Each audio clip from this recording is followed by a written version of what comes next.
있는 그 사람을 하나님이 끝까지 사용하시는 것을 우리가 보게 됩니다. 여러분들이 하나님이 나를 부르셨고 또 하나님이 주신 소망 속에 우리가 굳건하게 믿음을 지키며 살아간다면 하나님께서는 그들을 또 이 땅 위에서 사용하시는 것을 믿으시기 바랍니다. 정말 우리가 소망을 끝까지 부여잡으면 하나님 반드시 그 소망을 일으켜 세우시는 날이 오게 될 줄로 믿습니다. 때문에 여러분들이 가지고 있는 그 소망이 무엇이든 그 붙들고 또 하나님만 쫓아가시고 정말 반드시 그 소망을 이루시고 영광 올려드릴 수 있기를 바라겠습니다. 셰익스피어 일화 중에 이런 이야기가 있습니다. 셰익스피어가 하루는 이제 런던에 있는 유명한 레스토랑에 가게 되었습니다. 레스토랑에 들어서게 되자 그 안에 있던 손님들이 이제 일어나서 경의를 표하는 거죠. 셰익스피어는 이미 널리 알려져 있어서 명성이 있는 그러한 사람이었기 때문에 다들 반갑게 맞이해 주는 것입니다. 그런데 그 순간에 한편에서는 청소를 하고 있던 이 청년이 들고 있던 빗자루를 집어던지는 거죠. 그러면서 깊은 탄식을 합니다. 이 모습을 셰익스피어가 보고서는 들어오던 길을 멈추고 그 청년에게로 이제 돌아갔어요. 현관에서 탄식하고 있던 이 젊은 청년의 어깨를 두드리면서 묻습니다. 여보게 젊은이답지 않게 왜 이렇게 깊은 탄식을 하고 있는가? 그러자 이 청년이 이렇게 대답합니다. 선생님, 곰곰이 생각할수록 이처럼 원통하고 또 한탄한 일이 어디 있습니까? 선생님이나 저나 똑같은 남자로 태어났는데 선생님은 많은 사람들에게 존경을 받고 저는 한낱 선생님의 지나간 발자국이나 쓸어야 하는 이 청소부에 불과하니 저의 신세를 생각하면 탄식이 절로 납니다. 이렇게 이야기했어요.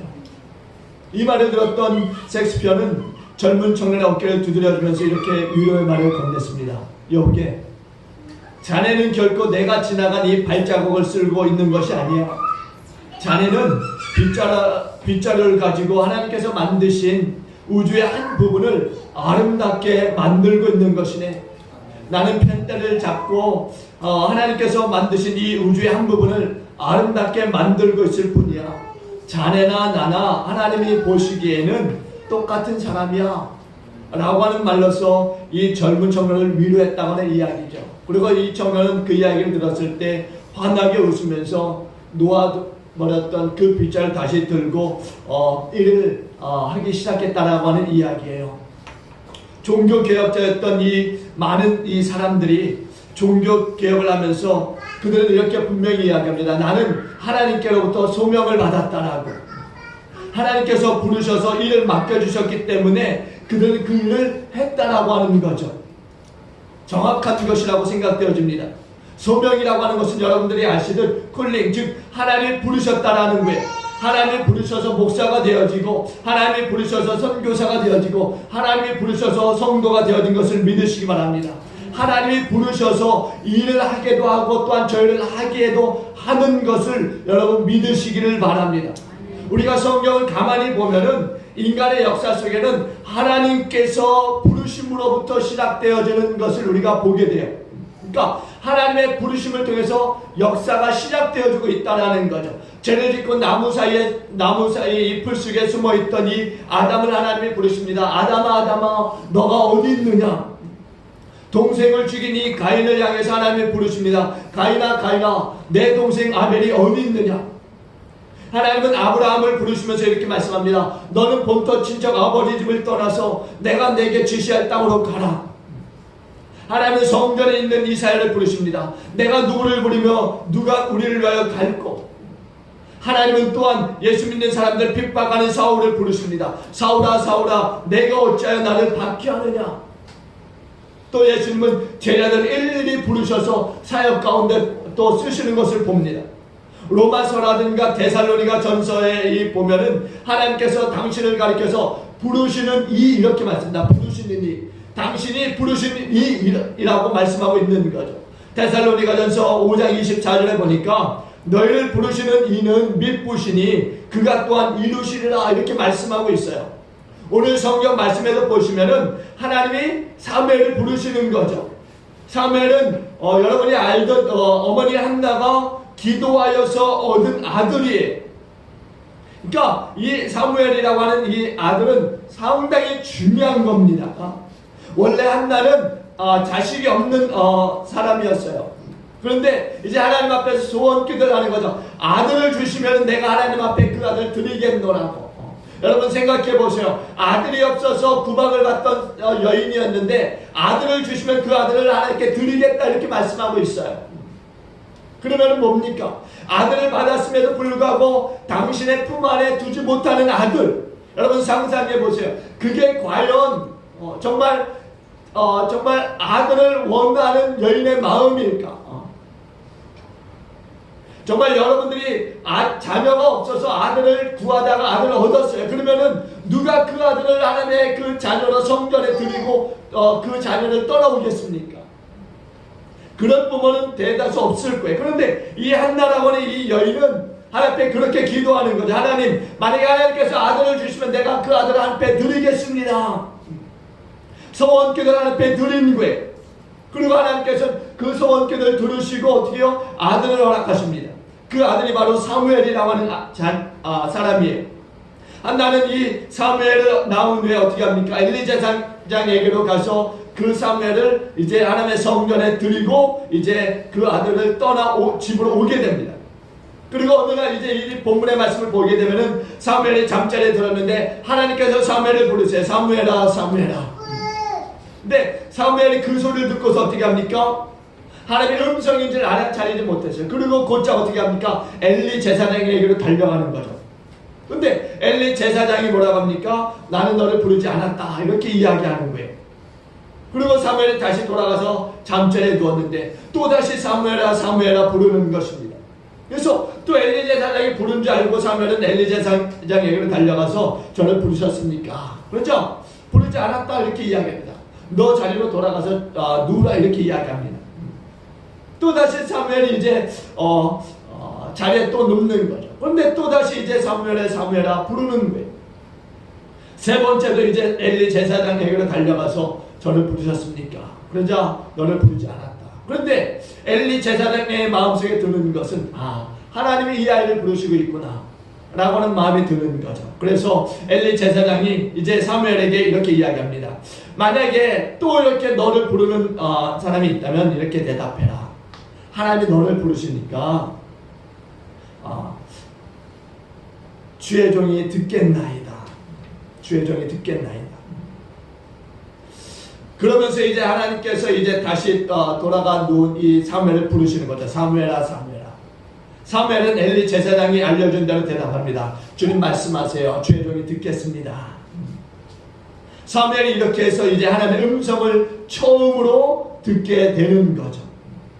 여러분, 사실 이 사무엘도 처음에 이제 하나님이 부르실 당시에는 그게 하나님의 음성인지 전혀 알지 못했다라고 성경이 말씀하고 있어요. 아니, 하나님의 음성인 것을 전혀 이 사무엘은 알지 못했던 거죠. 7절 한번 보세요. 7절 다 같이 보십니다. 7절 보십니다. 시작. 사무엘이 아직 여호와를 알지 못하고 여호와의 말씀도 아직 그에게 나타나지 아니한더라. 하나님이 사무엘을 3번이나 부르셨지만 사무엘은 그것이 하나님의 음성인지를 알지 못한 거예요. 다만 엘리 제사장이 부르는 줄 알고 엘리 제사장에게로 달려갔던 거죠. 여러분, 우리가 그런 거예요. 이렇게 사무엘처럼 하나님의 부르심에도 불구하고 그 음성을 듣지 못하는 그리고 나중에 이제 비로소 엘리 제사장이 알려줬을 때 그것이 하나님의 음성이었고 또 하나님의 부르심을 통해서 이제 비로소 소명이라고 하는 것을 받게 됩니다. 그리고 사무엘이 하나님의 소명을 받고서 이제 하나님을 위해서 헌신하는 제사장과 사사가 또 선지자가 되어지는 거죠.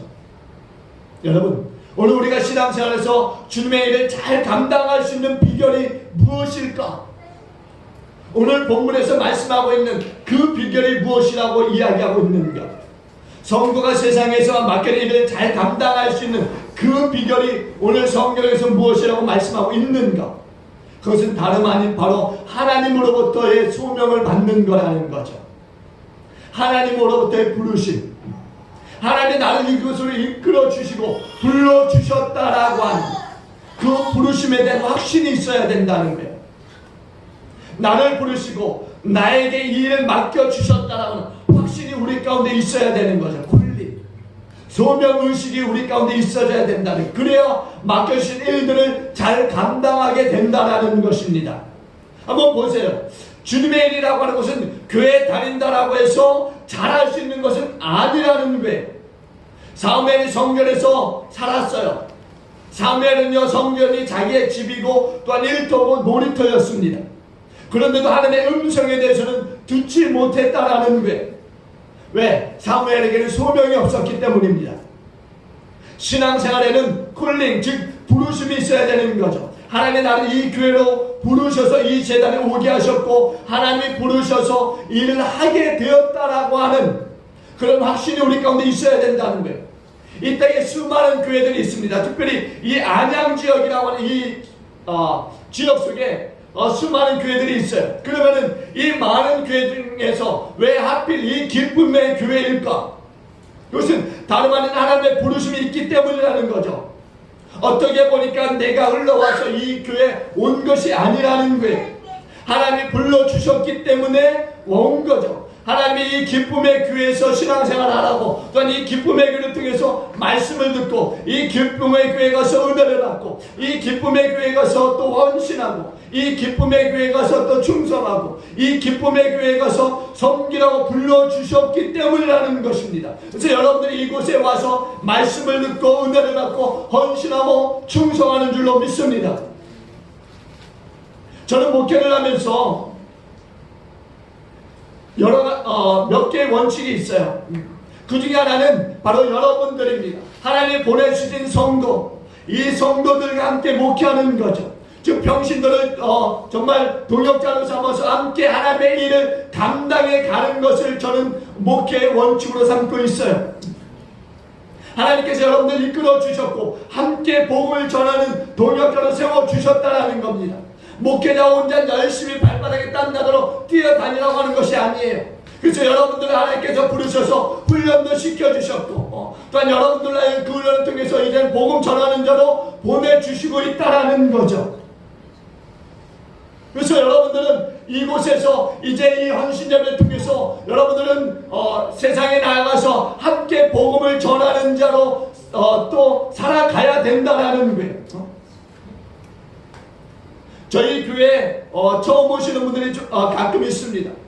그런데 처음 오시는 분들 얼마나 귀합니까? 성도들이 적은데 한 분이 오셨다고 하는 것은 굉장히 귀하고 정말 엄청난 일이에요. 그럼에도 불구하고 우리가 그분들이 오셨을 때 어떤 등록하라고 재촉하지 않고 또 오시는 분들도 그래요. 오셨을 때 당신들의 원하는 바가 있기 때문에 이렇게 성도들이나 목회자가 와서 등록카드 내밀고 하는 거에 대해서 굉장히 불편하시는 분들도 없잖아 있습니다. 근데 왔어요. 새신자가 왔습니다. 그러면은 우리가 그래도 왔으니까 뭔가 좀 그분에게 건면해서 등록하게 하고 함께 일하도록 해야 되는데 그렇지 않아요. 우리 교회 오시는 분들 보면은 성도에 의해서 이끌려 오시는 분들 보면은 이끌려 오시는 분들은 괜찮은데 그냥 이제 이사 오셔서 교회를 찾는 중에 그냥 스스로 오신 분들이 있습니다. 그러면은 그분들에게 뭔가 좀 등록카드도 주고 좀 뭔가 좀 상담도 해서 교회에 정착하시도록 하면 좋은데 목사도 그렇게 안 하는데 성도도 그렇게 안 해요.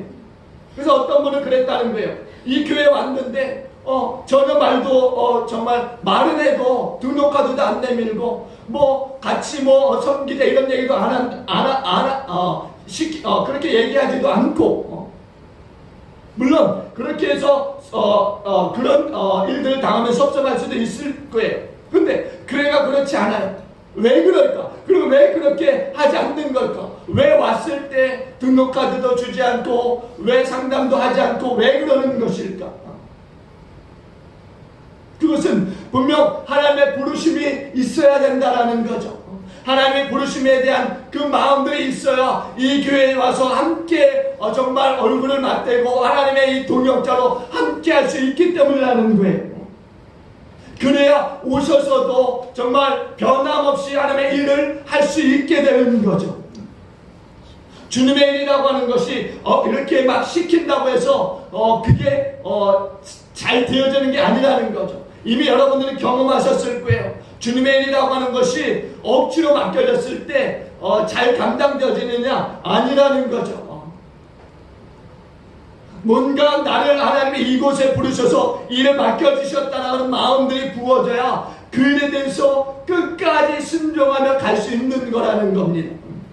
그러니까 소명이라고 하는 것이 이렇게 중요한 거예요. 하나님이 나를 이곳에 발걸음하게 하셨다라고 하는 그런 소명의식이 있어야 등록카드를 주지 않아도, 또한 상담을 하지 않아도 그는 일꾼이 되어지고, 또한 그는 하나님 앞에서 분명한 일들을 감당할 수 있게 된다는 거죠. 소명이 있어야 자신이 맡은 부분에서 최선을 다할 수가 있게 된다는 거예요.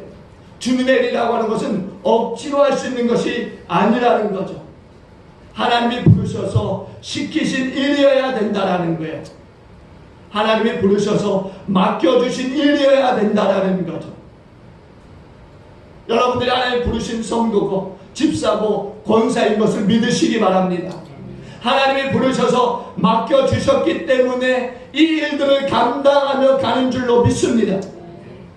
오늘 여전도의 헌신 예배를 드리면서 각자가 맡은 이 부분에서 한 파트를 이렇게 감당하면서 이제 예배를 드리는 데 있어서 이것조차도 하나님 부르시고 하나님 맡겨주셨다라는 분명한 소명이 있어야 잘 감당하고 기쁨으로 감당하게 되는 거죠.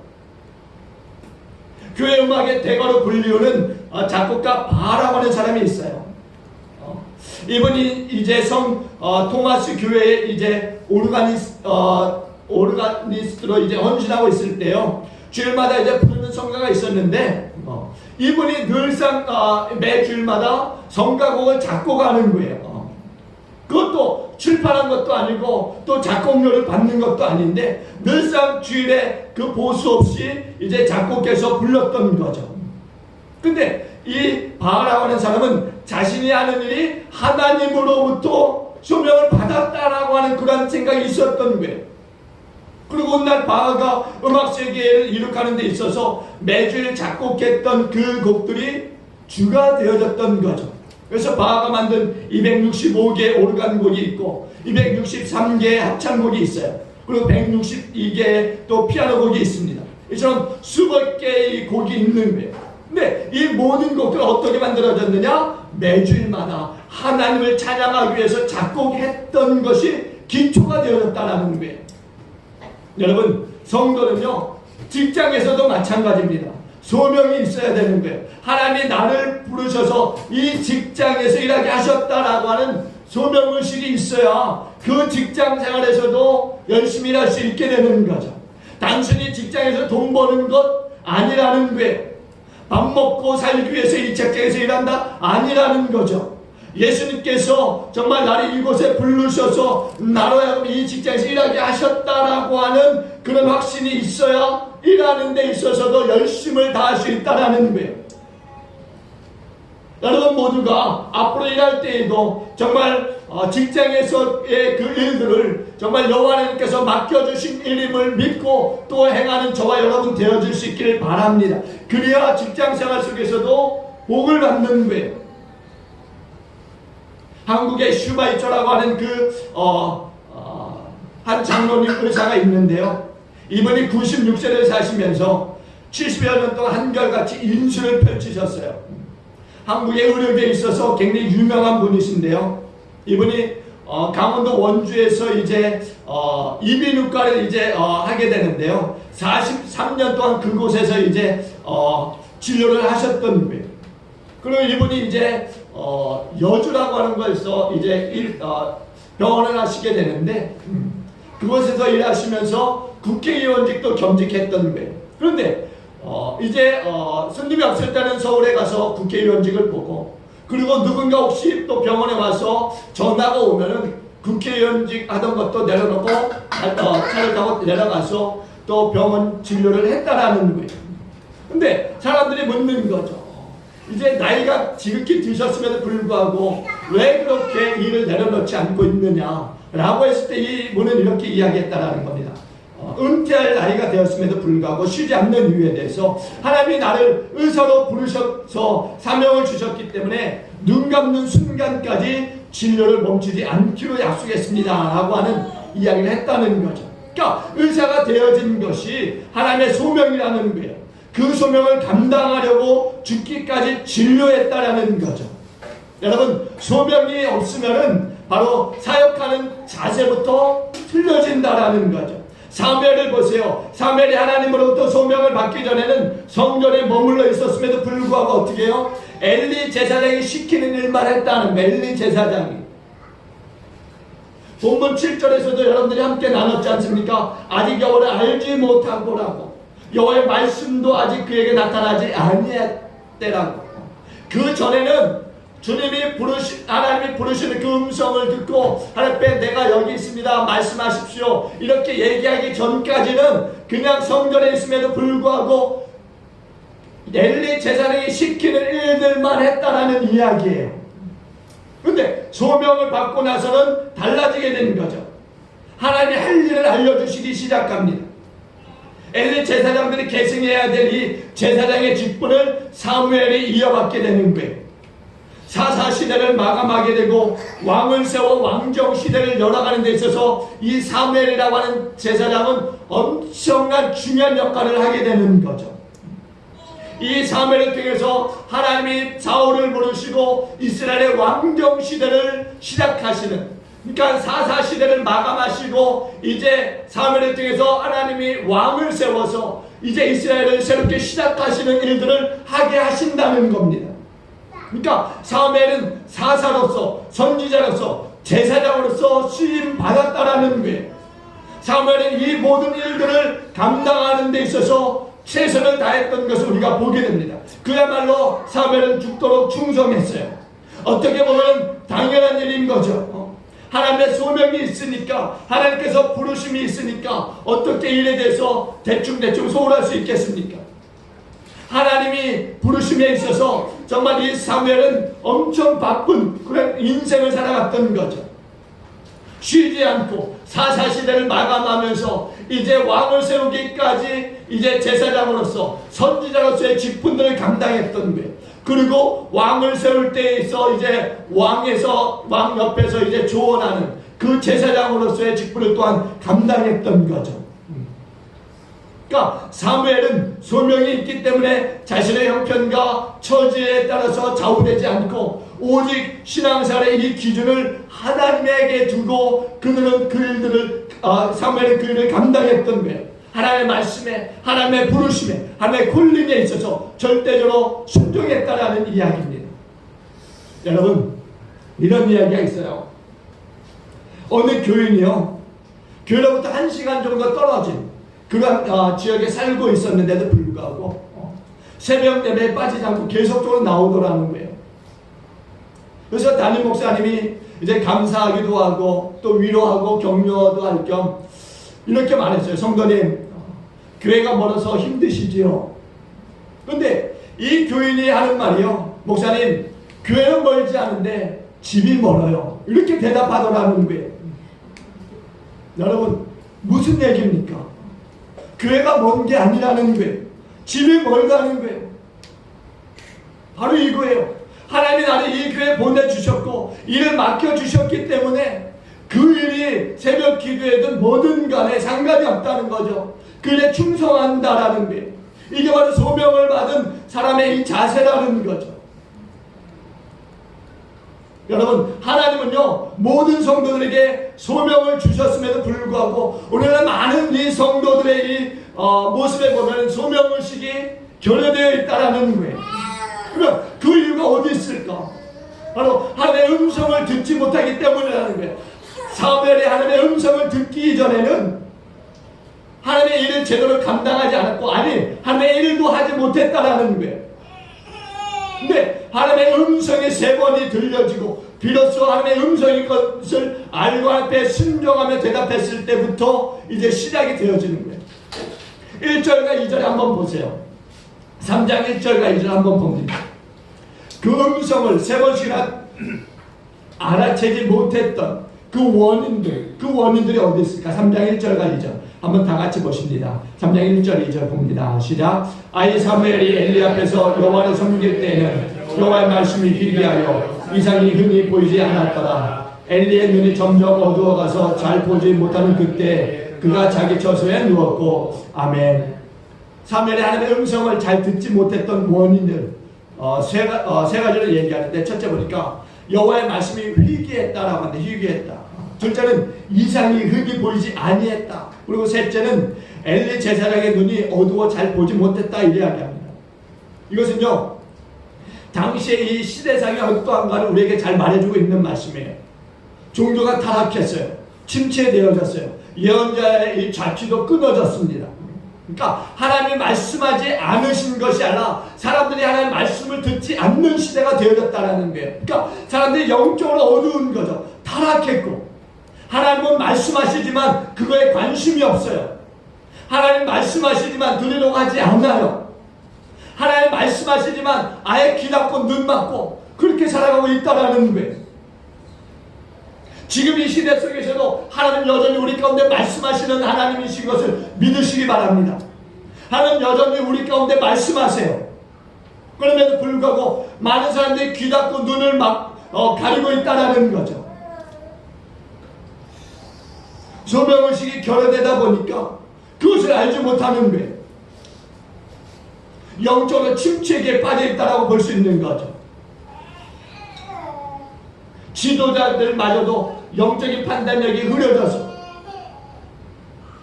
한국교회가 어려움을 당하고 있다는 게, 어느 목사님이 그런 얘기를 해요. 많은 대형교회보다도 작은 교회들이 필요한 이유는 대형교회들이 한번 사고 치면은 한국교회 전체에 이 비판이 쏟아지기 때문에 대형교회보다는 작은 교회들이 더 힘이 있다, 그렇게 말씀하시더라고요. 그렇지 않습니까? 한동안 대형교회에 얼마나 많은 일들이 있었습니까? 그 일들로 인해서 한국교회가 욕을 먹고 비판을 받고, 지금도 어느 한 교회의 자녀에게 대물림하는 그 일들로 인해서 교단 전체가, 아니 한국교회 전체가 지금 욕을 먹고 있어요. 그러니까 대형교회 하나의 이 사고가 온 교회, 이 한국교회 전체에 마치 병든 것처럼 보여주고 있다는 거죠. 한 교회로 이 한국교회 자체가 암흑기에 접어든 것처럼 보여주고 있다는 거예요.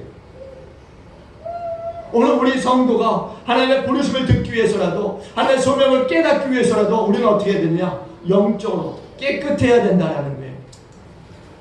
우리는 영적인 이 안테나를 하나님 앞에 굳게 쓰고 하나님 말씀하시는 것만 잘 수신해서 들을 수 있도록 우리의 귀와 눈을 열어야 될 줄로 믿습니다. 하나님의 말씀을 들으려고 우리의 귀를, 마음을, 눈을 간절히 하나님 앞에 향해야 된다는 거예요. 영적으로 하나님과 일치가 되어져야 된다는 거죠. 그래야 하나님의 말씀이 우리 가운데 들려지지 않겠습니까? 우리가 사용하는 이 언어에는요, 4가지 종류가 있습니다. 첫째는 입술의 언어가 있어요. 우리 일상생활에서 사용되는 언어를 이야기하는데, 밥 먹었냐, 학교 갔다 왔냐, 쉬어야지, 공부해야지, 또는 교회 가야지, 또 전도에 합시다, 뭐 이런 모든 얘기들이 일상의 그 입술의 언어라고 할 수 있습니다. 둘째는 머리의 언어가 있어요. 머리의 언어. 신문을 보거나 또 어느 책을 보거나 또 성경을 보거나 인터넷을 보고 이야기하는 거죠. 그래서 서로 교환하는 언어들, 이게 바로 머리의 언어입니다. 그러니까 우리가 인터넷을 보고 이런 일이 있더라, 또 이런 찌라시를 보면서 저기 가니까 이런 세일을 하더라, 이런 이야기들, 그러니까 서로의 정보를 교환하는 것들이 머리의 언어다, 이렇게 볼 수 있는 거죠. 그리고 세 번째는 가슴의 언어가 있습니다. 가슴의 언어. 이것은 이제 생각하면서 살아가는 이제 마음으로 나누는 거죠. 가슴이 너무 아파요. 저 성도를 보니까 너무 아파해요. 그래서 어떻게 합니까? 그 성도에게 말을 거는 거예요. 병원에 가야 되지 않을까? 기도해 줘야 되지 않을까? 또 어디 아프냐고 이야기하는 것, 이게 바로 가슴의 언어라는 거예요. 그리고 마지막으로 영혼의 언어라고 하는 것이 있습니다. 영혼의 언어. 이 영혼의 언어라고 하는 것은 우리가 하는 것이 아니라 하나님께서 하시게 하는 거예요. 하시게 하는 것. 사실 우리가 말은 하지만 어떻게 해요? 그 말은 하나님의 역사가 담겨져 있는 말이라고 할 수 있는 거죠. 그러니까 하나님께서 사람들의 이 영혼 깊은 것을 터치해서 하게 하는 말들이라는 거예요. 그러니까 하나님은 이 영혼의 언어를 통해서 어떻게 해요? 우리를 부르시고 또한 우리들에게 하늘의 생명을 공급해 주시고 또한 이 하늘의 생명을 공급해 주셔서 또 다른 누군가에게 이 생명의 이 공급을 하게 하시는 거죠. 하나님께서 우리의 심령에 들끓는 복음의 열정들을 심어주셨어요. 그러면은 그 복음의 열정들을 우리가 계속적으로 정말 이 가슴에만 감고 시켜야만 되느냐? 아니라는 거예요. 마음 주셨을 때 우리는 바로 움직여야 된다는 거예요. 그렇지 않으면 그 열정은 곧 식어지게 되고 곧 두려움으로 바뀌어질 수 있다는 거예요. 그래서 우리는 하나님의 일을 하는 데 있어서 늘상 머뭇거리게 될 때 우리는 더 이상 한 발자국도 전진하지 못하는 안진뱅이와 같은 신앙생활을 하게 된다는 겁니다. 주님의 음성이 우리 가운데 들려졌을 때 우리는 곧바로 순종해야 되는 거죠. 이게 바로 하나님의 언어고 이게 바로 영혼의 언어라는 거예요. 여러분, 우리는 영혼의 이 언어를 들을 수 있도록 우리의 심령을 열어야 될 줄로 믿습니다. 맑고 깨끗하게 해야 될 줄로 믿습니다. 그러니까 세속에 물들지 않도록 해야 될 줄로 믿습니다. 인본주의가 침투하지 못하도록 말씀을 무장하는, 말씀을 들은 것으로 끝나서는 안 돼요. 그 말씀이 내게 무기가 되도록 무장시켜야 된다는 거죠. 무기가 얼마나 많습니까? 대한민국에. 그런데 그것이 그냥 배치한 것으로 끝나면 안 되는 거죠. 사용법도 익혀야 되고 또한 사용도 한번 해봐서 연습해서 실전에 쓸 수 있도록 준비되어져야 되는 거죠. 그래야 마귀가 tum을 탈 때 이게 마귀가 tum을 타는 거구나 라고 하는 것을 알아채고 말씀으로 이것을 또 끊어버릴 수 있게 되는 거죠. 그러니까 늘상 깨어 있어야 되는 거예요. 하나님의 소명을 생각할 때 또 한 가지 생각할 것이 있습니다. 예수 믿는 사람들이 이제 소명을 깨닫지 못해도 안 되지만 소명이 또한 넘쳐도 안 된다는 거예요. 소명의식을 깨닫지 못하면 어떻게 되느냐? 신앙생활이 너무나 힘이 들어요. 소명의식이 없다 보니까 신앙생활에 적응을 못하게 되는 거죠. 그래서 이 고민 저 고민 합니다. 이 교회 갈까 저 교회 갈까. 그래서 많은 사람들이 한 교회에 적응하지 못하고 이 교회 저 교회에 옮겨 다닌다는 거예요. 소명이 없으니까 또 주인에 대한 열정도 없고 또 반대로 소명의식이 넘치게 되니까 어떻게 되느냐? 자기 마음대로 하려고 해요. 분명 소명의식은 자기 생각과는 다른 줄 알고 하나님 말씀하신 건 줄 알고 오버한다는 거죠. 그러니까 소명의식이 지나치게 되면 하나님을 얻고 자신만 있다라는 거예요. 자신만. 그러니까 자신이 하는 일이 하나님이 주신 일인 줄 알고 착각한다라는 거예요. 늘상 자신이 중심에 있어야 되는 줄 알고 그러니까 자신도 모르게 분수에 넘치게 되고 월권하게 되고 오버하게 되고 그러니까 소명을 받았다고 해도 그것이 내 것이 아닌 것을 우리는 분명히 알아야 된다는 거예요. 분명히 이것은 하나님이 말씀하신 거고 하나님의 일이라는 것을 우리는 알아야 돼요. 내 것이 아니라는 거죠. 내가 자꾸 내 것이라고 생각하고 하려고 하니까 오버하게 되는 거예요. 그래서 안 된다는 거죠. 그러므로 우리는 분명히 하나님의 말씀, 여러분 우리가 모인 이곳은 교회예요. 교회. 주님의 교회이기 때문에 주님이 역사하시는 것을 믿으시기 바랍니다. 주님이 역사하는 사람들을 통해서 역사하시고 끝까지 하나님의 역사를 가지고 가시는 거예요. 우리가 2000년 전에 하나님의 교회가 시작이 되어졌어요. 주님이 이 땅에 교회를 시작하셨습니다. 그런데 그 교회 역사가 멈추지 않았던 것은 무슨 이유일까? 주님이 계시지 않음에도 불구하고 그 교회 역사가 지금까지 이어져 질 수 있었던 이유가 어디 있을까? 그건 바로 하나님께서 하나님의 사용하시는 그 사람들 통해서 역사하시고 있기 때문인 것입니다. 여러분, 하나님의 일을 하는 모든 사람들은요, 소명이 있어야 돼요. 이런 소명을 받아서 우리는 시작해야 되는 거죠. 소명이 있어야 기쁨도 우리는 누릴 수 있어요. 소명감이 있어야 우리는 절대로 하나님의 일에 있어서 실망하지 않을 수 있다는 거죠. 여러분, 오늘 우리 여전대 헌신 예배를 통해서 또 우리 함께하는 모든 성도들이요, 이 소명의식을 가지고 하나님 앞에 함께 일하면서 하나님의 나라를 이 땅 가운데 함께 건설해가는 저와 여러분 모두가 되어주시길 주님으로 축원드립니다.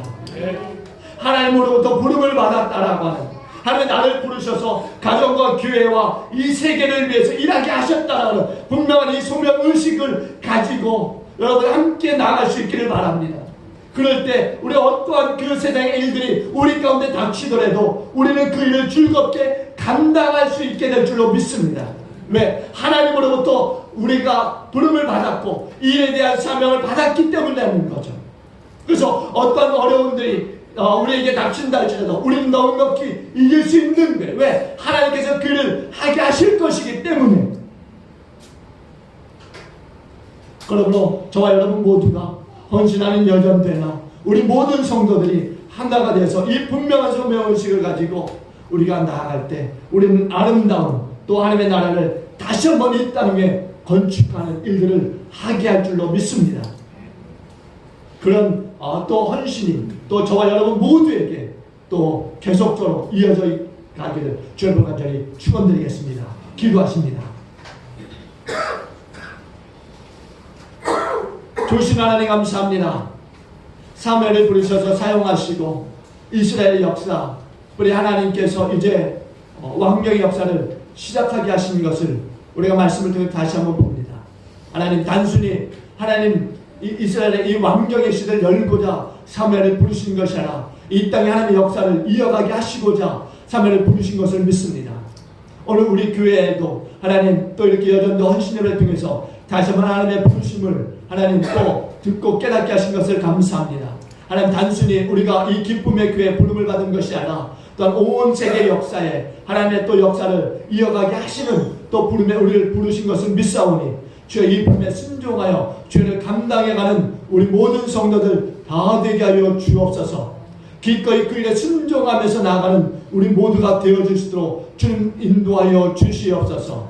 하나님, 정말 우리 기쁨의 교회가 이 하나님의 부르심의 이 소명에 다시 한번 하나님이여 감당하는 하나님 교회를 일어나게 하여 주시어서 이 지역뿐 아니라 한국교회 위에 또 하나님 온 열방에 하나님 또 위에 우리가 넉넉히 쓰임받을 수 있도록 하나님 축복하여 주옵소서. 감사드립니다. 이 모든 말씀 예수님 귀하신 이름으로 기도합나이다. 아멘.